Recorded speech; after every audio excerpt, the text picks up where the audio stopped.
Hi. How's it going? Good. How are you? I'm doing well today. Let me just hold on. I've got No to problem. adjust something.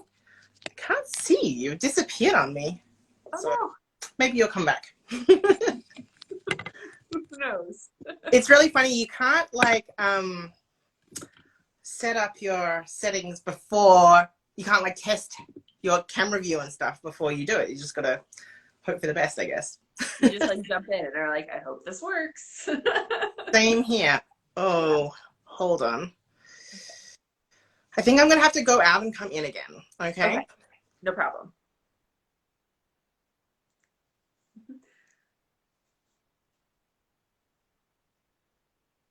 We're working on technical difficulties. Hello. Hello back to Paris. All right, there. Hold on. There.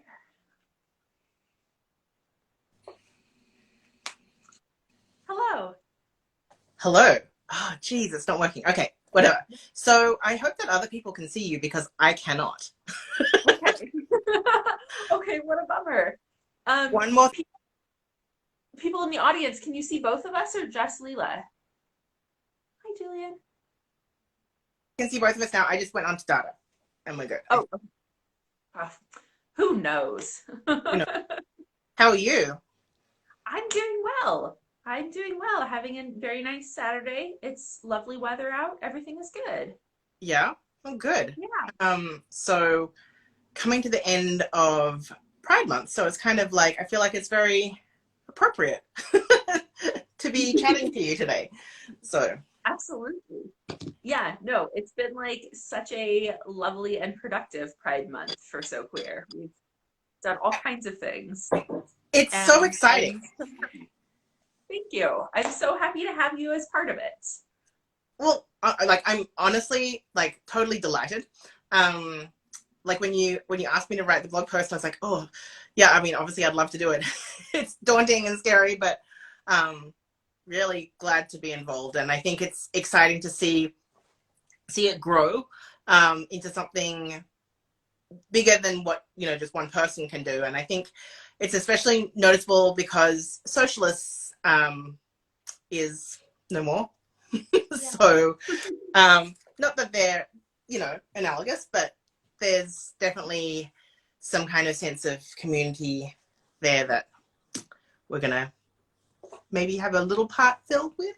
Yeah, absolutely. We take a lot of inspiration and also knowledge from socialists. They've Jillian and everyone who's worked on it has been wonderfully generous with their knowledge. So that's been amazing. Yeah. Oh, okay. So how are we gonna do this?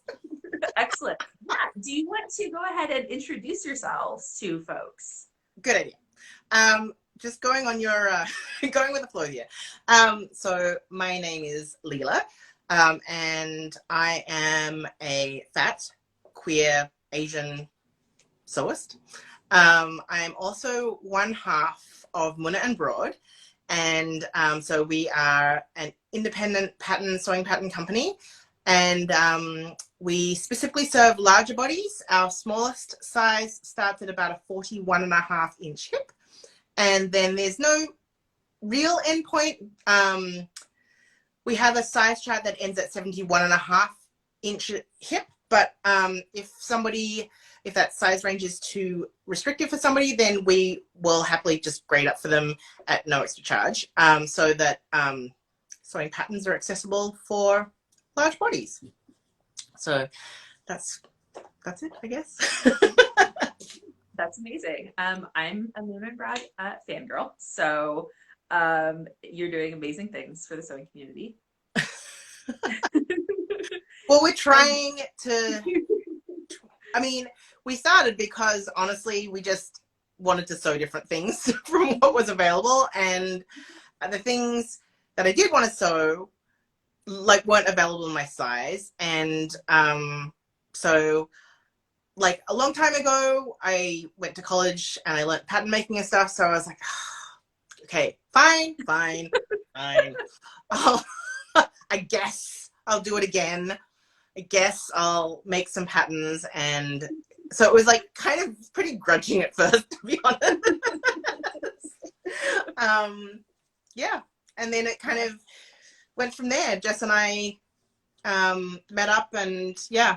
And then we just decided that we would release them so that because we thought other people might like to sew them, and they do. So that's nice. Yeah. But, yeah. I was just going to say, one thing that people might not know about you is that you bring like a real breadth of knowledge to this, because you've had like a million different careers before now. And also Moon and Broad is like a side thing in addition to your full-time career. So what is the knowledge you're bringing to bear on the work that you do with Moon and Broad? I think I like to see it as just being an indecisive person. Can't stick at anything maybe for longer than a little while. So yeah, so I studied fashion when I was very young, and at the time I like wanted to work in wardrobe, so that was kind of my goal. And so I did actually do some work in wardrobe and some in kind of custom clothing, but I realized honestly almost right away that I didn't want to do it forever. And so then I kind of, well, the first thing I tried was architecture. And that lasted 2 years. I dropped out of architecture school. Wasn't for me. Then, and then I went to university for my undergrad and then my master's, and then I worked for many years as a classical musician. And then I decided that I wanted to leave music, and find a new career. And honestly, I was just kind of searching around for a lot of things, and then I kind of fell into biomechanics as it happened, and I did my PhD in biomechanics, and now I'm a biomechanics professor. So kind of it's definitely a weird thing, but I think with like people always ask like sewing and biomechanics, like, you know, and biomechanics is like just studying how the human body moves, and my specific area of interest is functional movement. So like how the body moves like functionally, like in terms of like real life function. And so part of that is like just observing a lot of bodies moving, just like looking at bodies, looking at the move and looking at diverse bodies. Or at least I tried to look at diverse bodies in my research. And then, and I kind of hadn't put the two together, but then when I came to pattern making for myself, I don't have a body that's like the bodies that I learned to pattern make on. I'm fat, and so I had to look at my own body in quite an analytical way in terms of like how I would create patterns to fit my body in the way that I wanted things to fit. And so I'd like to think that maybe a little bit of my day job does inform how I make patterns and create shapes in patterns that fit bodies, like actual real bodies. Yeah. I don't know. Yeah, I think I could definitely see the connection, because when you first came out with your first measuring guide that you were kind of using for helping folks measure themselves for Moon and Broad, and using the kind of anatomical markers of the body and using like the actual like skeletal structure of our body to help us determine where to take our measurements, my mind kind of went like, oh, this is kind of like blowing my mind, because it's helping us get at something that is more kind of deep and functional of our bodies than kind of the soft flesh on the outside, which can vary so widely. And I feel like that's kind of a particular approach to your work that I see coming through, your kind of professional work coming through in Moon and Broad as well. Yeah, I mean, I don't know, maybe. I guess it is. I guess so. I mean, I think that when you look at large bodies, then you realize that, you know, markers and kind of, I guess, attributes that we often assign to bodies, like the waist is at the smallest point or something like that, doesn't apply to all bodies. And it's not really like using soft tissue as a kind of guide for anything isn't really that helpful unless you're measuring a very specific type of body. So a thin, probably cisgender, like probably European, a white body. And then once we like kind of open our minds to like diversity, then we realize that we can't just arbitrarily make these pronouncements that are based on and like on features, soft tissue features that not everybody has. Yeah, absolutely. And hence why I asked you to contribute a post. It was really fun. I really loved writing that blog post, actually. I was stressed out about it, as you know. I know you were, but I appreciate it. I was like, just for anyone who's watching, I was like, oh, Shannon, I'm not going to have enough time. I need an extension. Like, I think I just need, like, how much can you give me? Because they'd already scheduled it. And then I got it in before the original due date. It was kind of how I roll. That felt like a classic, like, academic moment of being like, I just need, like, the affirmation that the deadline still exists, and then I will, like, actually do it, which I do that all the time. Yeah, and don't you think that, like, it's, for me, it's like the idea of something hanging over my head is way worse than the actual doing. Yeah, so true. It's so true. Yeah.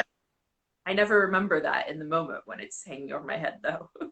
Oh, I don't know. I don't know. Like, I consider myself like a super lazy person. Like, but the thing is that I like to do things quickly because then I don't have to do them for very long. And so it masquerades as being super productive and super like unlazy. But no one realizes, well, now they do, but no one realizes that actually I'm very lazy and don't want to do things. But I do them quickly and early so that I don't have to think about it anymore. I love that. The secrets behind your behind your working process. Amazing. Yeah. I don't know. I think that I still have those anxiety dreams. I was like a very lazy like high school and elementary school student. I didn't do my homework between grade 1 and like grade 12. Like none, zero. I never did it. And I have those anxiety dreams where I'm somehow at high school again and I'm taking an exam and I haven't read the book. You know, those ones.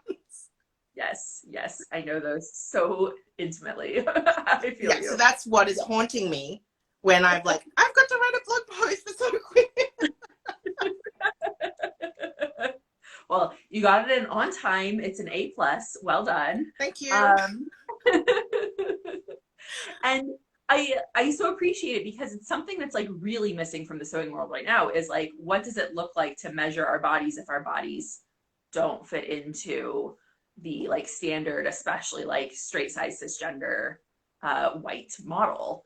And especially for beginner sewists coming to SewQueer, I wanted to be able to give them like a starting point of like, in order to make your own clothes, you got to know the measurements of your body so that you can make enough fabric to wrap around it, right? So how do you figure that out? And so I wondered if you could talk just a little bit about like, if you're a beginner sewist, like what are your tips for them in getting started in that place? Well, I think it depends on a lot of things. Yeah, totally. I'm cisgender, so I can't speak specifically to how I might express my gender in clothing other than my cisgender presentation. Like sewing is very much, and patterns are very much kind of divided into binary, menswear and women's wear. And I think the difficult, and one of the challenges with writing the blog post was that anatomically, like there are differences between assigned male at birth and assigned female at birth bodies. And those don't obviously necessarily conform to how you want to present yourself. But when you're sewing, you kind of have to go on that a little bit, in my opinion. And it does make it really challenging. So especially if your gender presentation does not match with the gender you're assigned at birth. So for example, you know, if I wanted to present like more masculine, then it might be like I might be tempted to buy like a menswear pattern and sew that for my body. It really wouldn't fit me very well. And so I think actually my favorite part of the post was my rant, my little rant at the end, where I'm like, you just kind of got to go with a pattern that fits the shape of your body and adapt the stylistic cues on that pattern for your gender presentation rather than the other way around. That's what I think. So, and I know I could imagine that could be confronting and difficult for people, and certainly I think it presents a challenge as a beginner. Like you already have like sewing is already kind of hard, and like learning all these new skills is already really hard, and then you're adding like another layer onto it, like another emotional layer, another technical layer of where you might be wanting to like change some design features and stuff. So it's it's really hard. So I'm sorry that it's really hard, but I think that the key is starting with good body measurements, so that at least you'll have a pattern that fits around your girth appropriately, and to choose a pattern that is simple and that is also drafted to fit your measurements. So as a fat sewist, and you are too, like, how it is when you have to like grade up, you're already starting like way behind the 8 ball in terms of like being able to produce a really great result. And so we want to try and minimize the numbers of hurdles we have to like get over as beginners. So yeah. What would you say, Shannon? What are your tips? No, I want to know. It's a really useful point to think about, the difference between the recognition that, especially if you're sewing for kind of gender affirmation, and that means what you're trying to create is not necessarily usually produced for bodies that are shaped like yours. The recognition that you're kind of already behind what a straight size cisgender white sewist is going to be able to achieve. Like, that sucks. We don't like it, but it is also kind of the case right now. And I like the suggestion that it sometimes is going to be easier to take a pattern that's intended to fit a body that's sort of shaped like yours and change the style, rather than taking one that is the style you want and changing the draft of the pattern. Because I think changing the style, I do think, is easier, in terms of like adjusting style lines, or like moving ruffles, common one, raising the neckline, lowering the neckline, making sleeves a different shape, like making more of a straight sleeve instead of a flutter sleeve. Like, things like that are going to be a little easier. Yeah, for sure. And I think maybe just as you're making a Pinterest board, or like whatever you do to find, look at garments that you would like to wear, and then look at those garments and see what's common about them and what those features are, like kind of design features are. So where does the shoulder seam sit? Like, is it a drop shoulder? Does it sit right at the shoulder point? Where does the neckline sit? What kind of collar does it have? How wide is that collar? How wide is the like button band down the front? Or what kind of closure does it have? Does it have a fly closure? Does it what does the shape of the legs, what kind of pockets they have? All of those little cues, and then you can kind of whittle it down to like, okay, so these are the cues that kind of give people, when they look at what you're wearing, they give the cues of like, oh, like in quotations, like menswear or women's wear, like, because it's always like that. But like there are certain things that give us like different cues of that, and you'll have different cues that you prefer. And so then you can kind of say, okay, right, I really prefer a dropped shoulder. So I'm not going to choose a pattern that has a set in sleeve. I'm going to choose one that has a dropped shoulder. I can probably narrow that collar a bit or widen that collar a little bit without too much trouble. But the basic draft's there. Maybe I really don't want princess seams, which are like, bust shaping that's kind of curved around, and I hate them. And I think part of it's because I hate the word princess seams so much. So much. Yeah.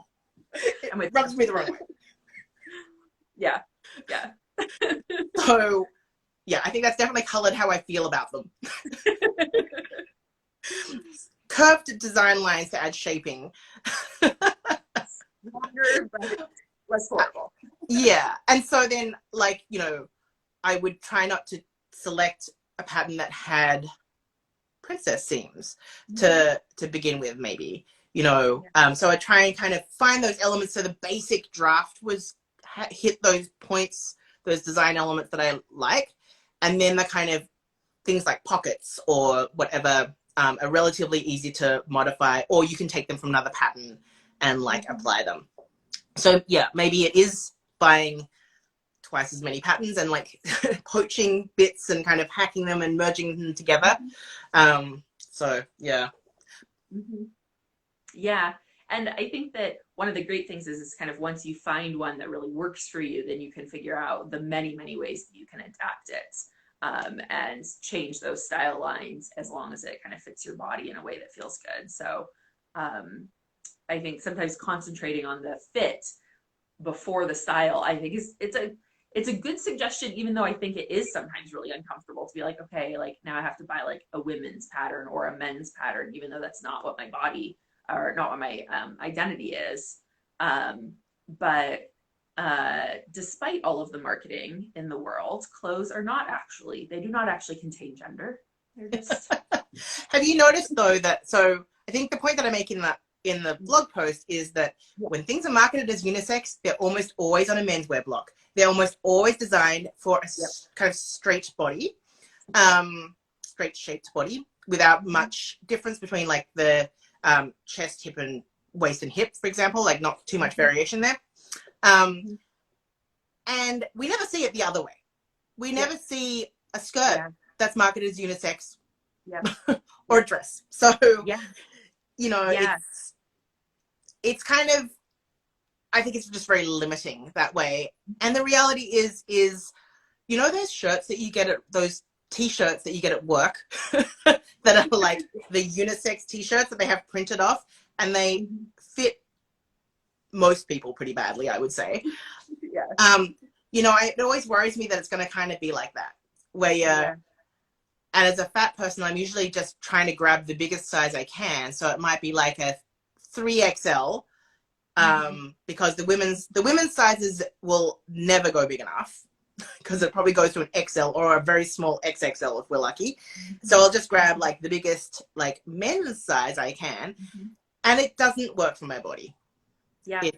So I've tried just putting them on really small to see if just I can work with the stretch in the fabric to kind of just make it fit okay. That doesn't work either. It's so true.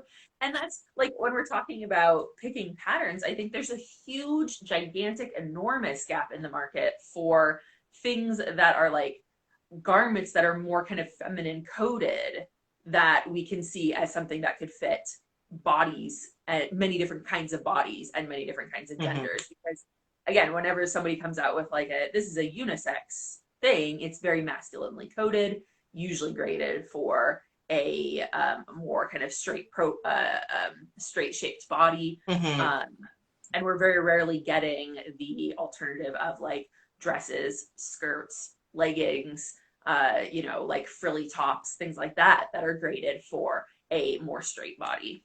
So that is a huge gap in the market right now. Someone needs to get on that. Yeah, seriously.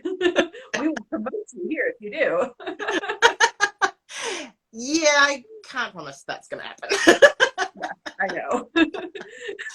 But I mean, I think that we're seeing that recognition in ready to wear. We just haven't seen it in sewing patterns. Like, is it Merrin and Finch? Is that what they're called? Kieran. I think it's a K-I, but I might be wrong on that. Okay, but you know what I mean, right? Yes. Yeah. So they do like suits and like shirts, button-down shirts, right, and trousers. That fit like a body that has maybe like larger hip to waist ratio, but presents fairly masculine, and they seem to fit really well. And if I had to guess, they use a women's wear blog. I would guess so too. Yeah, I mean, because that's like the shape that they're fitting is that one with kind of a higher hip to waist ratio, and even for folks who bind or have top surgery, there's a different amount of like chest tissue often. Not in all cases with top surgery, but in a lot of cases.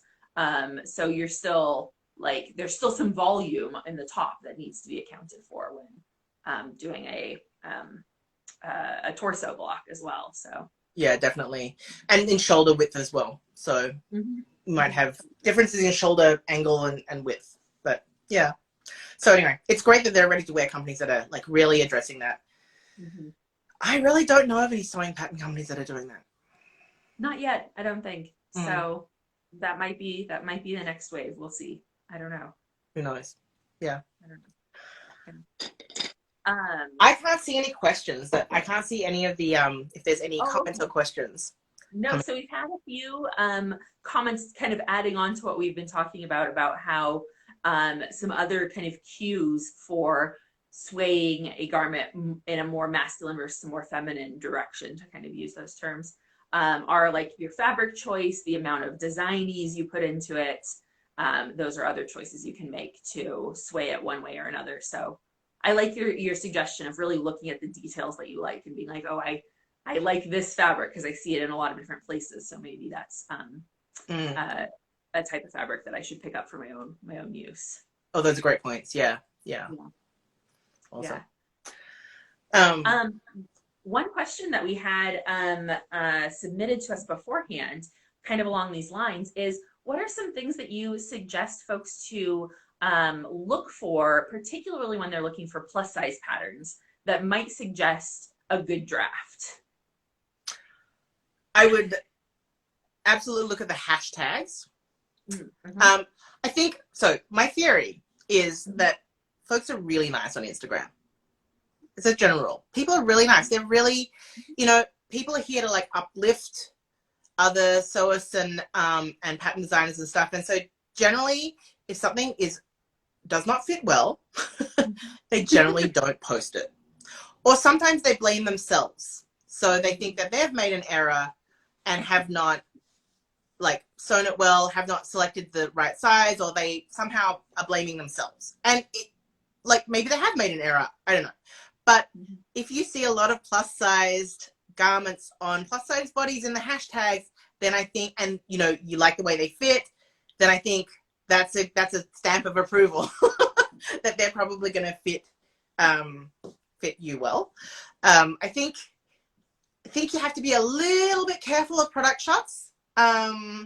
So we, like, when I'm abroad, we don't do any adjustments for our product shots, except I make the legs shorter on pants, otherwise they'd be like dragging on the floor.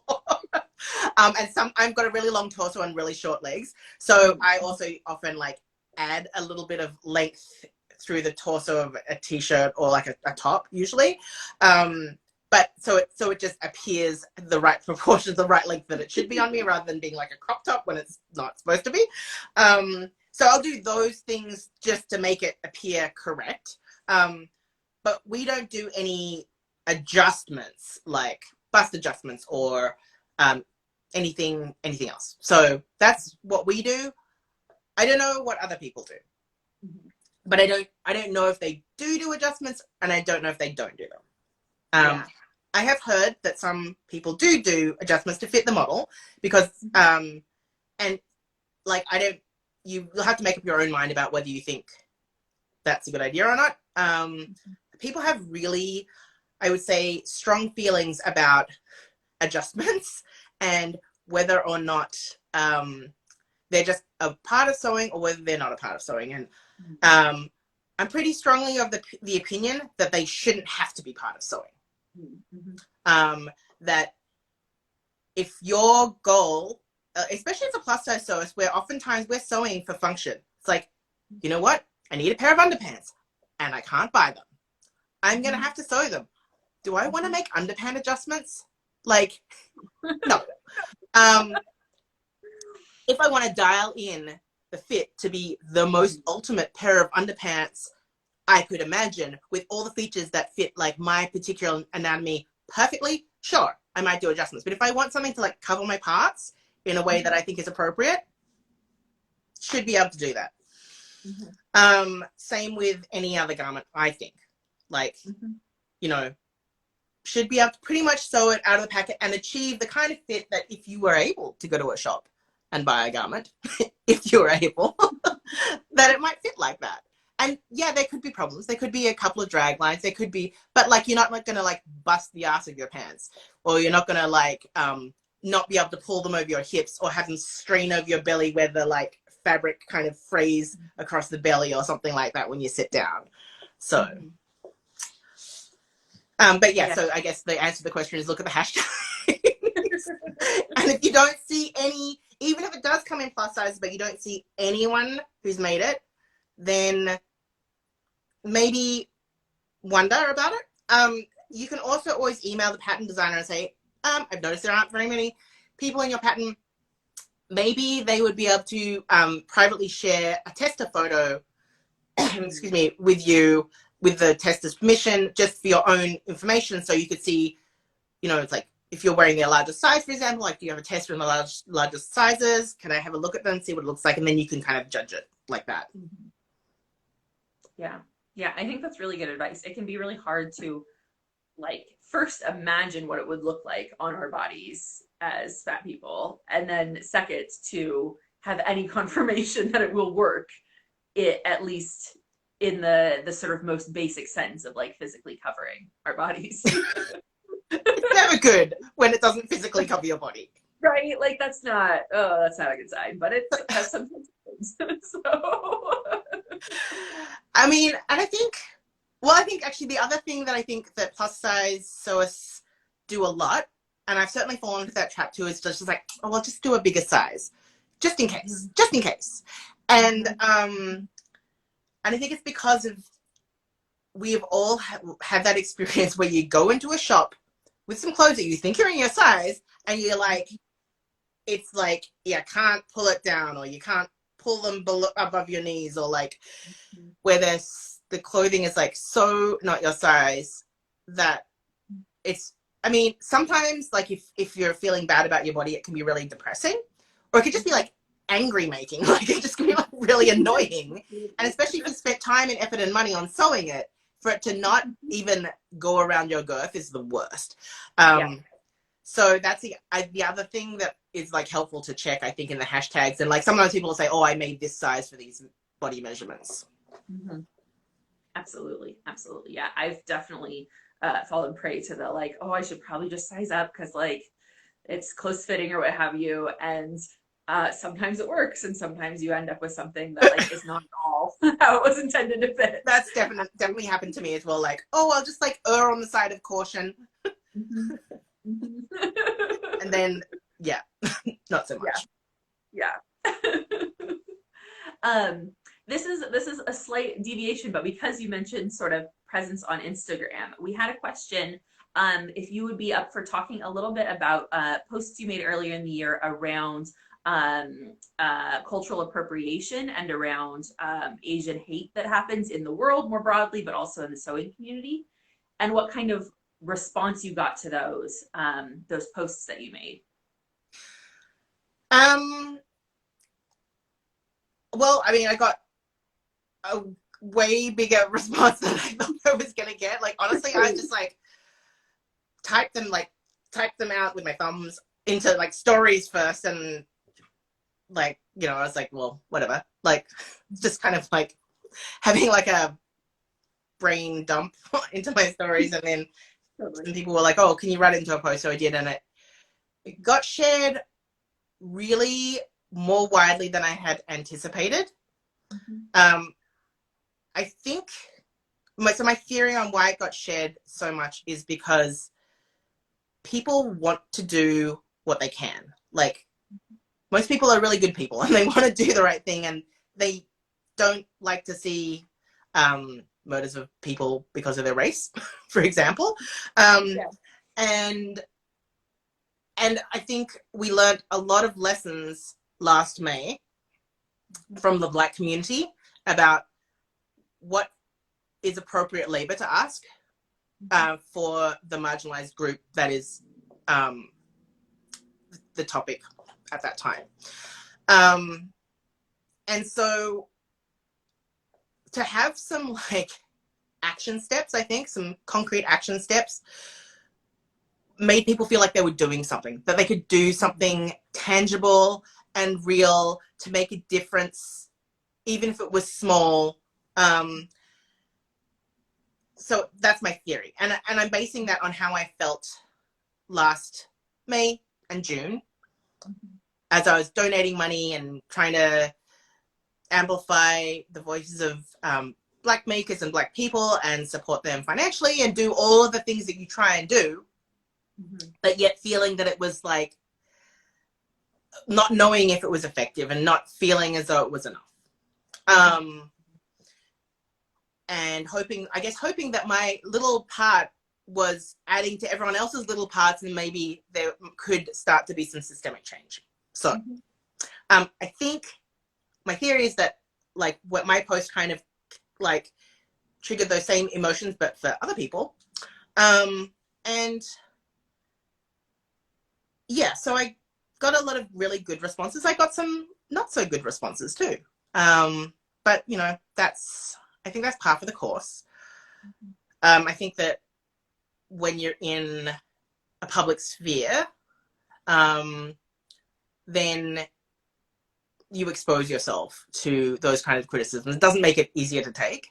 But you know, that's kind of the way it is. And I don't reveal everything on my Instagram about my life and myself. But so in that way, like I protect myself emotionally, I suppose, from that kind of thing. So I don't know.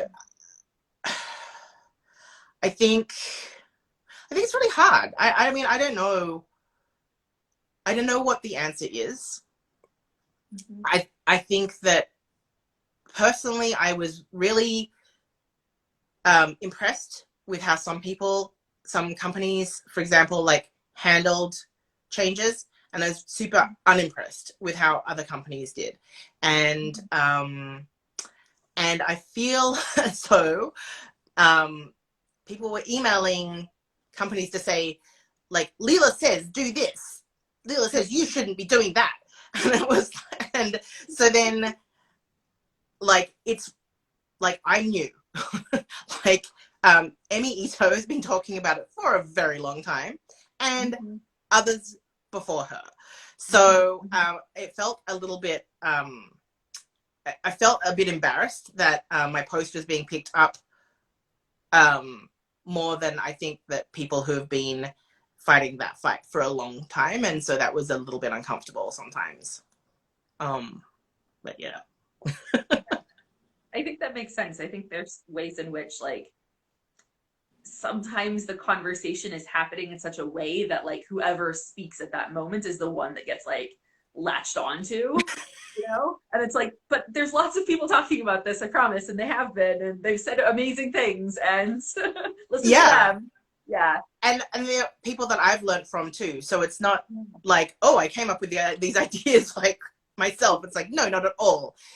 You know, it's kind of my own kind of bringing my lived experience with some learning that I've done, with my assessment of what I see going on, you know. And I think for me, it was really like the realization, the kind of connection of like Orientalism, and I feel like you know way more about this than me as an art history scholar. But like the kind of historic, and you know, as someone who studied music, like we obviously talk about that kind of thing in like music as well. I guess in the 18th century, right? Yeah. I obviously wasn't that good at music history, but like in the 18th century, you know, moving forward, like where there are those just like times where it was like the thing to do. Yeah, totally. And you know, I think at the moment we're going through like a love affair with Japan. We as a Western society, and I think that it's good to examine that in ourselves. And I think that it's um, I've been told that, like in Australia, for example, at the moment, there's a lot of very anti-Chinese sentiment that came. It was before, like even the Corona stuff, like just in terms of like trade kind of stuff. And there's a lot of anti-Chinese sentiment, and by extension, I guess anti-Asian racism, coupled with the fact that then Japanese culture is appropriated a lot and really upheld to be like something to aspire to, but yet Chinese culture or Chinese manufacturing is seen to be like low quality. And I think that's something we really have to watch out for, especially as like when we're saying, oh, like this fabric, it's from Japan, like it's like this Japanese denim. Now Japan does make really good denims, I have to say. They're like feel like there's a lot of denim enthusiasts in Japan. And so I do think they do make good denims, but I don't think that Chinese denims are necessarily worse. Yes.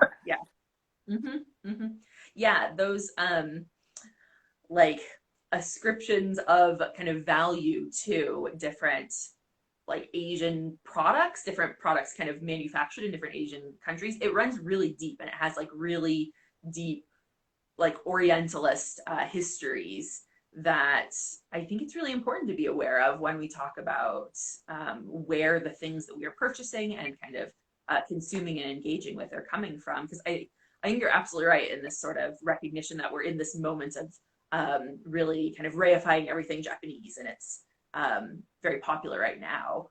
And what the histories are that kind of lead into that are important to know about as well. Definitely. I mean, when I was growing up, like everything Japanese was like not good. And a lot of the like racist names I got called were to do with like Japan, and a lot of anti-Japanese sentiment kind of stemming from World War II. And it's pretty strong in Australia because Japan's relatively close to Australia, and like a Japanese submarine actually did sail into like it actually like fired on like Darwin. So there's like there's all that kind of history as well and all those layers, but I don't know, I'd like to think that overall things are changing, but then sometimes I am a bit in despair. So but anyway. Yeah, no, I feel that. One thing that I've always really appreciated about the things you post and like the conversations you and I have are really about the ways in which your kind of intersectional approach really informs the work you're doing in different places. And for me, one of the things that I always think about is that like when it comes to activism, to use a word that is sort of hazy in my mind, but activism in the sewing community, it came from like the fat sewing community is where I learned it first, and now I'm kind of applying it to thinking about what it looks like to build like queer and trans sewing community, and those are like deeply intertwined for me. Do you feel kind of similarly at all in like the ways you see the different parts of yourself interacting in this sewing community? Yeah, I do. in just like, in just spoiler alert. Yes, I do. When I first entered the Instagram sewing community, well, at first, I was lurking, like I wasn't posting, and I was reading a lot, and it was right after like Fatgate. So I was reading the stuff that you had written, and Whitney had written, and like all kinds of people, and it was, I didn't realize, I guess, what I was kind of coming into. Like it was kind of a time of, I guess, change and activism, though we've had several waves of it since, but, it was one of those waves. And so, because there was kind of a lot of writing and posting going on at that time, I felt like I was able to like absorb quite a lot in a short amount of time.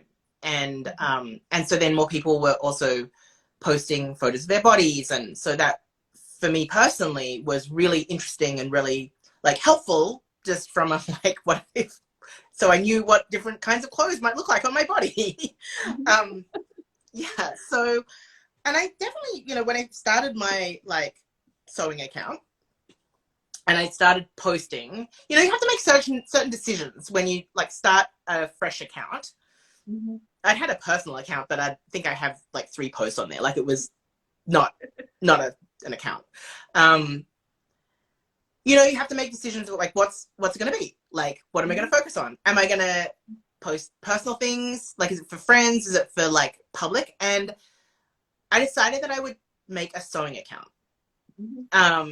And at the time I was like, I'm just going to do sewing. I'm not going to like do this political stuff, you know? You know?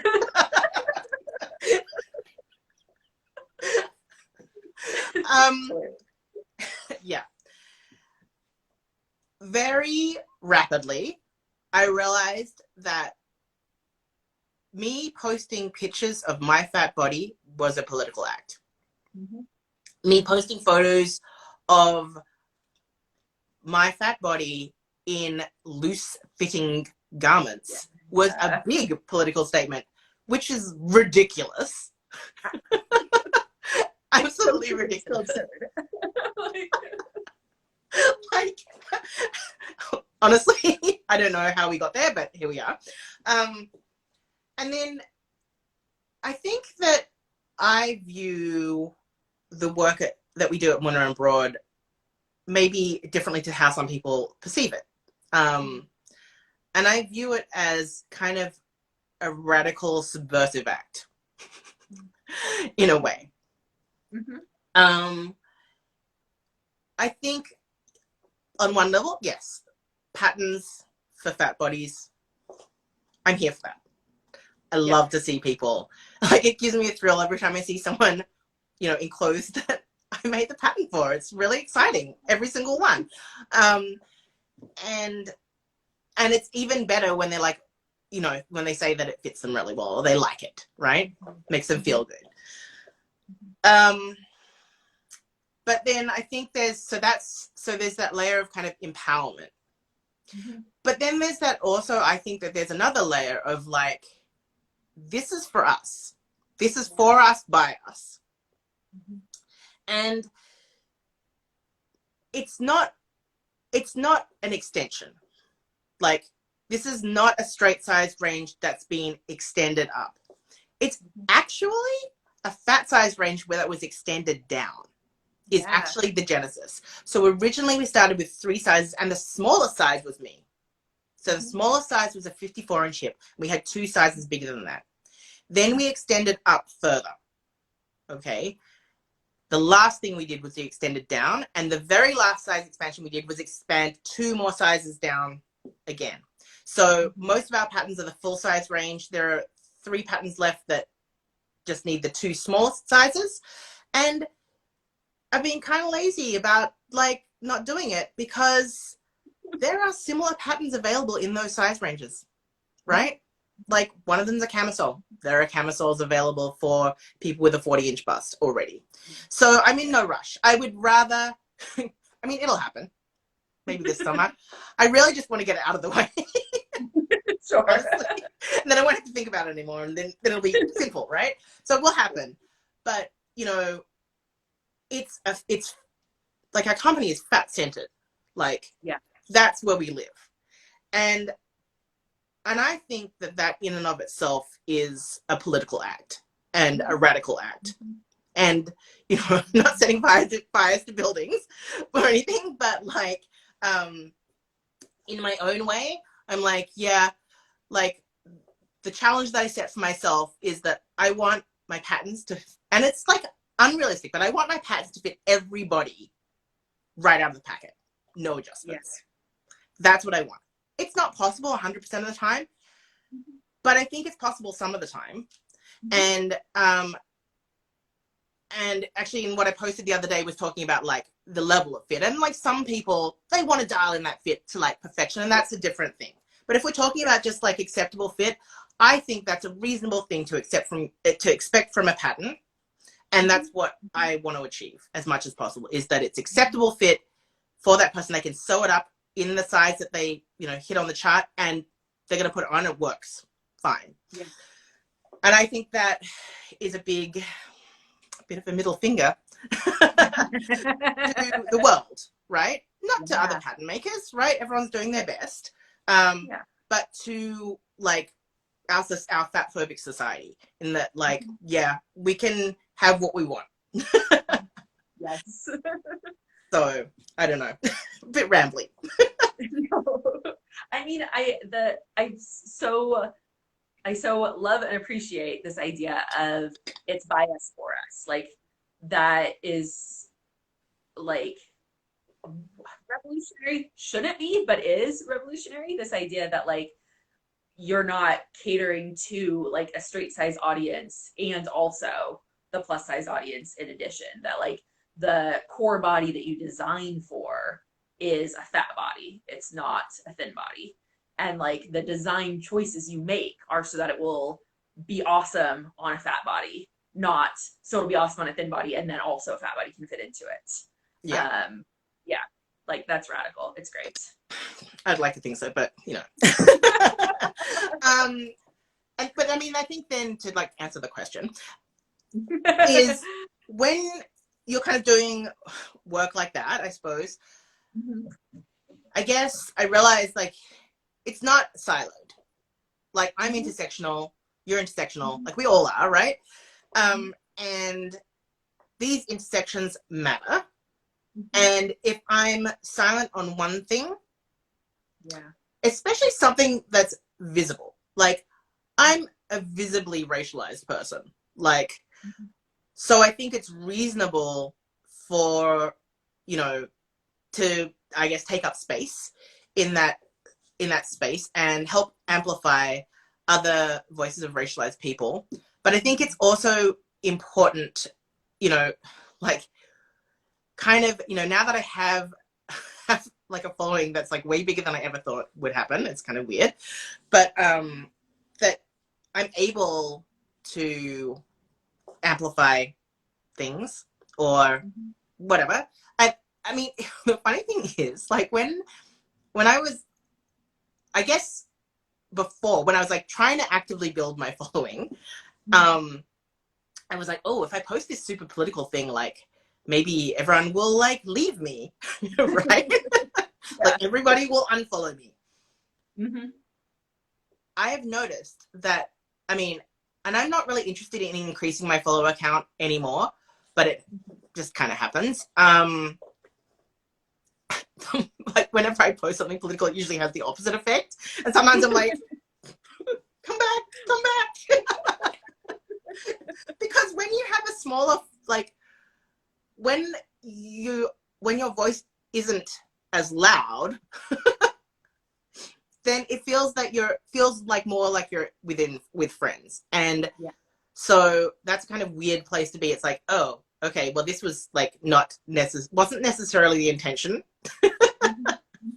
I don't know. So the whole Instagram and following thing is just a weird thing anyway. Let's be real.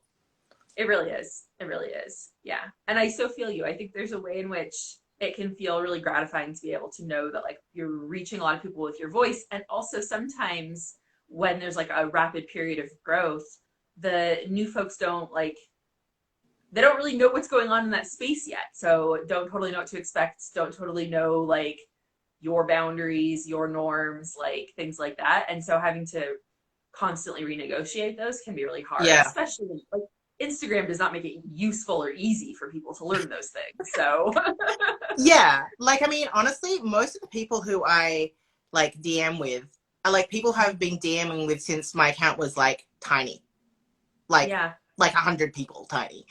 For some reason, I felt I really wanted to get to 10,000 followers. And then I kind of hit it and it was a big anticlimax. And it was why did I want that again? I don't know. That was dumb. Whatever. I covered swipe up, which I do once and have not hit yet. So the swipe up is really useful. I wish they would just do it for everybody. I don't really see what the issue is. Maybe they're worried about people leaving and not coming back to Instagram. I can't understand why anyway. I don't know. I don't know. I'm like, I'm getting there, but I'm not there yet. So I'm like, Fingers give me crossed. the swipe up. I want to link people to things. It is, but I always forget I have it. I There. always forget I have it. Then I post, I'm like, I could have done a swipe up. Damn it. Anyway, are there any other questions, Shannon? We did have maybe one question to wrap up with, which is about your own personal style and how have you kind of come to arrive at your own personal style that you embody today? That's a really good question. Um, with a kind of maybe an answer that people don't know. Maybe some people do. So if you look at my grid, it appears that I've had a style change over the period that I've been on Instagram. And I would have to say it is not what it seems. So there was a time about a year ago where I was wearing a lot of colorful clothes. It's not that I like wearing colorful clothes. It's that I knew how to photograph colorful clothes. They come out and like literally when my photography skills were like, I'm not a photographer. My photography skills are very, very elementary at best. And I was just like, I can't black clothes, photograph them in any other way that they just look like a blob. If I'm trying to sell a sewing pattern, I can't photograph a black blob and be like, hey, buy this sewing pattern. You can't see any of the details, but it's really good, trust me. I promise, it's good. So I was sewing up samples in all kinds of colors, and then I would never wear them. So like I wear mainly black, and I have done since I was like a teenager, so forever. So my kind of home colors are like black, gray, and red. As red's basically black, right?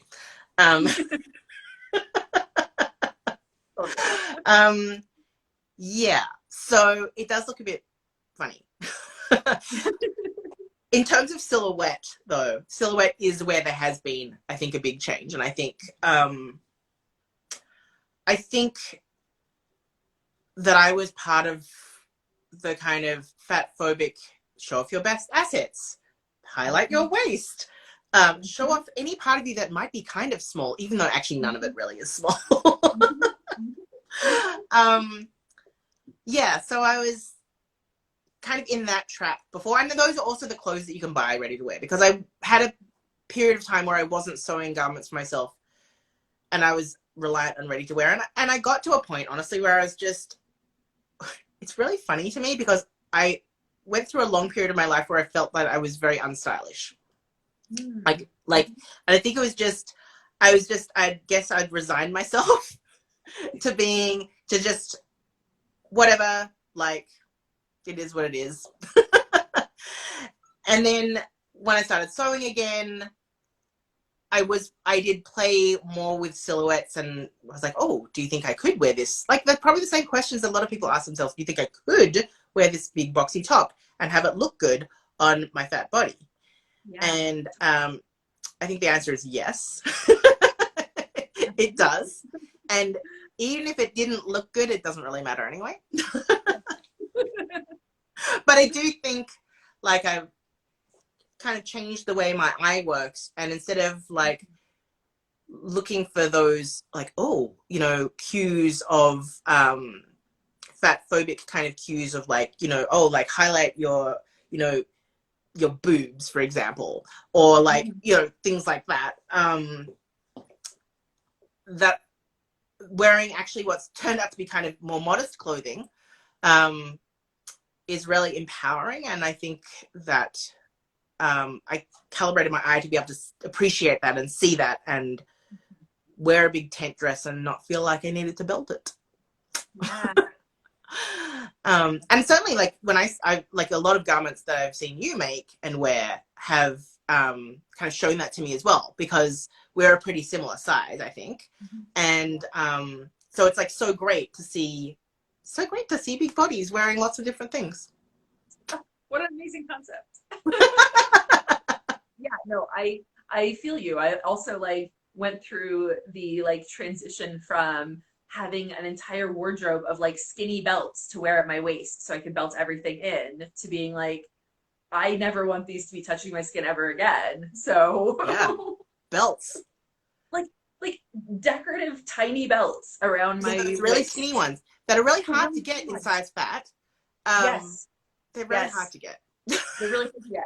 They really are. So it was like both the combination of like trying to squeeze into like this the largest straight size because like my waist was small, and like no, it just all bad.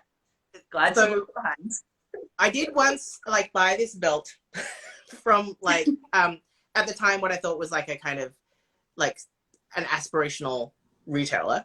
Um, and it was like a wide belt. I've never been able to buy like a wide leather belt. The only reason it fit me was it was designed to be worn like low on the hips, Uh-huh. but I could wear it on the loosest hole, like right under my boot. Yep. Yep. I had some of those too. There's very convenient shaping built in that were designed for the hips, but I was using for my belly. Yep. Yep. I'm like picturing in my mind the belt that I had. That was that as well. I probably still have it somewhere. It's probably like lurking in a drawer somewhere. I need to get rid of Right. that, I think. Yeah. I got rid of a whole bunch in my last move, so I feel you. Oh yeah, that would be important. cathartic. Yeah. Yeah. So what are you sewing at the moment, Shannon? Well, I just finished a pair of the So Liberated Arthur pants. Again, big silhouette, very big pants. Love I them. saw those. Those look great. The gray Thank ones? you. I'm really excited. The gray ones, yeah, they're like light gray linen. And I am paused because I'm actually heading to visit my family this week. So I'm not starting another project. That's what I'm telling myself. I'm not starting another project because I leave on Tuesday. So I'm just prepping some handwork projects to take with me. That sounds good. Yeah, I'm excited. What are you working on? What am I working on? Nothing right now. Like right this very second. I was in the process of sewing my mom a jacket. And then I ran out of fabric when I was cutting it out. So I'm waiting for more fabric to arrive, hoping that it's probably going to be a different dye lot. I'm hoping that it matches well enough because I'm doing the sleeves in this different dye lot. But then we're working on another button-down shirt. So yeah, it's a new block for us. So that's exciting. This shirt has a set-in sleeve and it has a bust dart with different cup sizes. So it's exciting and nerve-wracking to work on that and send that out into the world. We've just kind of finalized some of the details in terms of pocket shape and that kind of thing. I had planned one thing and then I wasn't really like feeling it, and I don't think Jess was either. And so then I think we've like putting some different detail. I think it was feeling a bit too feminine for us, which is definitely something neither Jess nor I kind of presents super femme. And I think I'm more comfortable with it. Like I can like, drag it up and go high femme at times, but I think that she definitely is not into that. So it's definitely, it's not like it's still definitely our style of garments. Like it's not, I think people, when they hear that it has a bust dart, they either get freaked out or they get maybe excited for what it's not going to be. So anyway, but it is still kind of in the same kind of aesthetic, but definitely a little bit more fitted, with some shaping around the bust, and then some, pockets and stuff, a two-piece collar, like a proper shirt collar. So it's like a proper shirt, except no tower plackets because I hate them. Oh, I love tower plackets, but so much. I won't. I won't do it. I was gonna say when I've made your other shirts, I've noticed you use continuous plackets, which I don't like. I love them. It's a difference of opinion, I suppose, but actually, really I have to say that continuous lap plackets are literally my favorite thing to sew. Literally. That in terms of like a sewing, like a garment detail, in terms of like the pleasure and the satisfaction, It's for years. It's my number one thing to do. So it's like I'll put them on anything. It's like, oh, I wonder if we could fish it like this. Hilarious. Tower plackets might be one of my favorite things to sew. So we're just like opposite ends of the placket spectrum here. Like what I hate about tower plackets, I think actually I hate about something I hate with sewing is anything where you have to accurately press in a certain amount. And the fact that you have to like press in like the tower bit shits me to tears. It totally does. And they really mess with my mind as well in terms of like the kind of like construction of them. Like every time like I do one, I have to like look at the instructions, think really carefully, check, double check, triple check, quadruple check if it's the right side or the wrong side of the like this and that. And it's like, oh my God. I do have to check every time which direction it needs to go on which sleeve so I don't end up with backwards plackets. I check that every time. I think that's just a spatial, like not knowing my left from my right issue. So. I don't know. It's horrendous. And so if you see me making one on a pattern, like you'll know that something bad has happened to me. You've been taken over. I've been taken over. There's some kind of mind control happening. I have been. It's not my favorite thing. So even though this shirt will have all the features of like a classic shirt, it does not have a tower placket and shan't. You say not a hard thing to add in if one wanted one, but take one from another pattern. Be my guest. It's not easier. It's harder. Oh, I don't think it's easier. I just like them more. So. Why do you like them? Well, I will say I don't find continuous band plackets to be easy. I find them quite hard and finicky for some reason. I just haven't done very many, I think. But no, I don't know.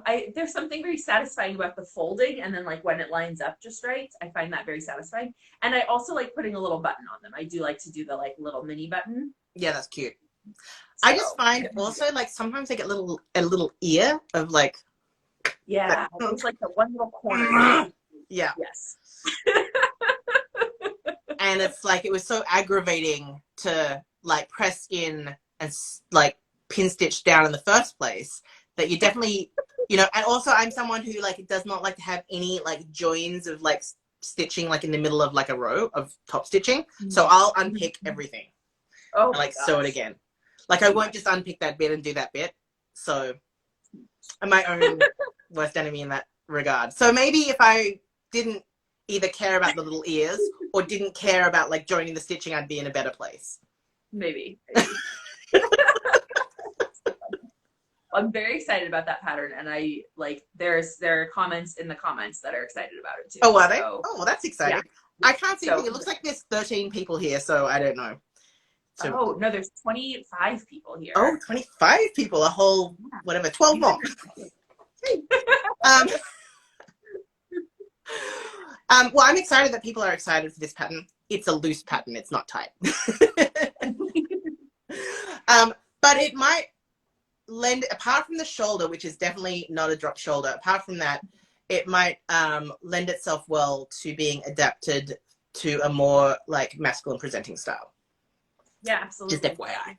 Apart from the tower plackets. Right. Do your own tower plackets. Well, I was going to say, it's been so lovely to have you. Yeah, it's been great being here. Thank you. Any last comments, thoughts for the SewQueer community that you want to share? Just that I'm really grateful for it. So thank you for what you do. And I think that as I was writing the post, it made me realize more and more just how important it is.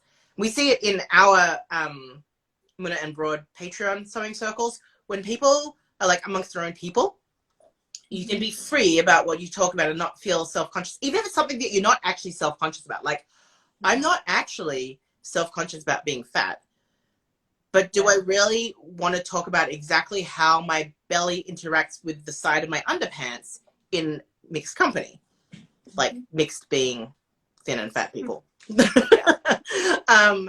Like, not really.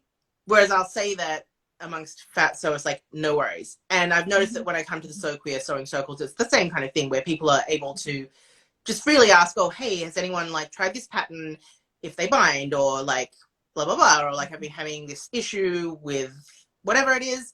And I think that's really important. And I think that especially when, if you have some kind of marginalized body in any way, sewing for it is really empowering and really, it's really empowering, and it kind of just enables you to like present how you want to present. And so I think that for both the fat sewing community and the queer community, I think these are really, really important sewing communities.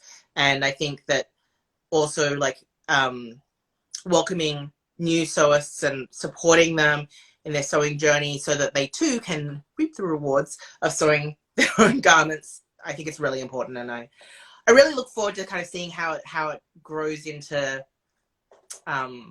whatever happens. So anyway. Thank you so much. I'm so with you. I think spaces where we don't have to explain ourselves are like so important. And I'm glad that SewQueer is growing into that. And thank you for contributing right at the very beginning to the blog. It's such a good one to have like right there at the beginning so that beginners can start somewhere. I hope so. So thank you so much for having me on. Of course. Thanks for chatting. And this will be up on our IGTV, and I'll pop it up on YouTube where there will be captions. So for anybody who wants to access them that way. And thank you, Leila. It was so lovely. Thanks, Shannon. Okay, bye. Bye.